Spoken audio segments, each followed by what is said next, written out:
మాది రైతు ప్రభుత్వం. రైతులకు ఇచ్చిన మాటలన్నీ నిలబెట్టుకున్నాం. దేశంలో ఎవ్వరు చేయనంత రుణమాఫీ చేసినాం.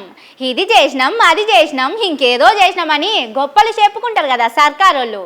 కానీ ఊర్లలోకి పోతే అసలు ముచ్చట బయటకు వస్తుంది. అయినా కానీ అసలు పనులు పక్కన పెట్టి సర్కారు వాళ్ళు ఏం చేస్తున్నారో చూడుండ్రి.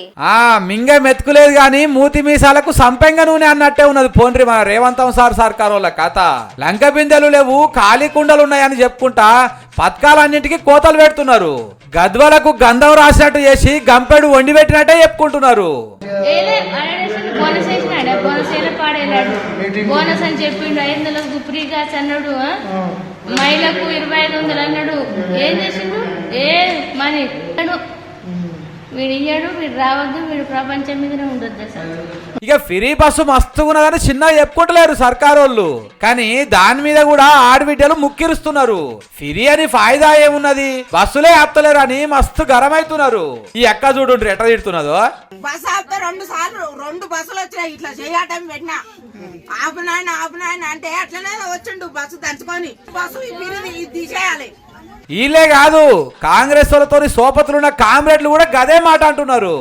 ఇంకా చాలా సమస్యలు ఉన్నాయి. రైతులు కానీ ఇటువంటి అన్ని కూడా ఉన్నాయి. ఇప్పుడు బకాయిలు ఉన్నాయి, చాలా మంది బకాయిలు.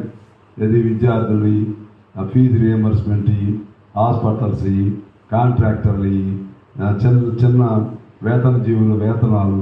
పైసల్లో అనుకుంటా పథకాలకు ఫ్యాన్ వేసి వండబెట్టిండ్రు. ఇటేమో బస్సులు పెంచక ఆడబిడ్డలను తిప్పల పెడుతున్నారు. కానీ మన బట్టి సార్ చూడుండ్రు ఏమంటున్నాడు. ఎంత ఖర్చు అయినా సరే ఈ మూసీ రిజర్వేషన్ కార్యక్రమాన్ని చేపట్టాలని చెప్పి ఈ రాష్ట్ర ప్రభుత్వం చాలా కృతనిశ్చయంతో ముందుకు పోతుందని చెప్పి ఇన్నర అనుల ముచ్చట. ఏది ఏమైనా ఎంత ఖర్చు అయినా మూసీ నదిని అడుగుడు మాత్రం పక్కా అంటున్నాడు సారు.